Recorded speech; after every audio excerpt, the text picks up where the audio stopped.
Баршаңызға сәлем, сіздермен бірге бүгін чебуреки дайындайтын боламыз.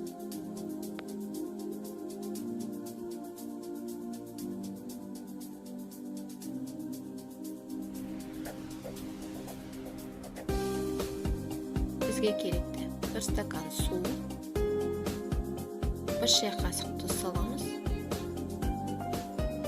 Ары қарай ұнымызды салып, жұмсақ қамыр илейміз.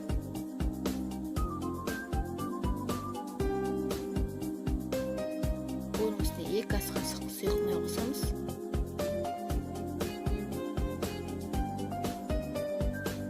Міне қамырымыз дайын болды.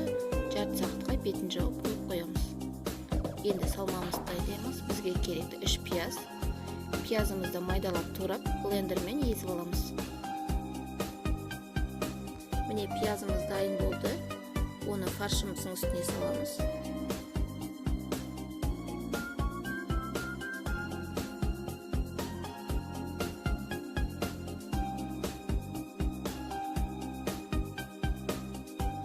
Оның үстіне тұз, дәмдеуіштерін дәміне қарай саламыз.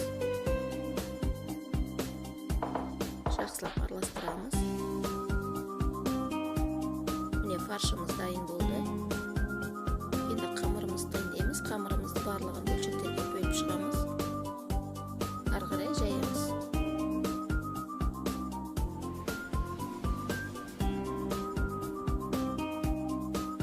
Ішіне салмамызды саламыз.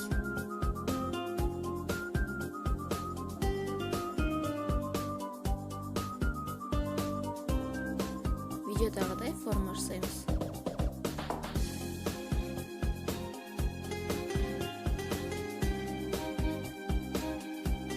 Барлығын қызып тұрған табамызда 2 жағын алынатып, қуырып аламыз.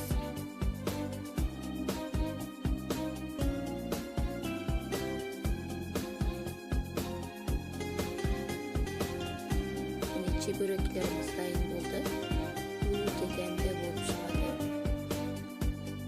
Рецепті төменде қалдырып кетемін. Достар, менің каналыма тіркеліп, лайк, комментарий қалдырып кетіңіздер. Баршаңызға көп рахмет.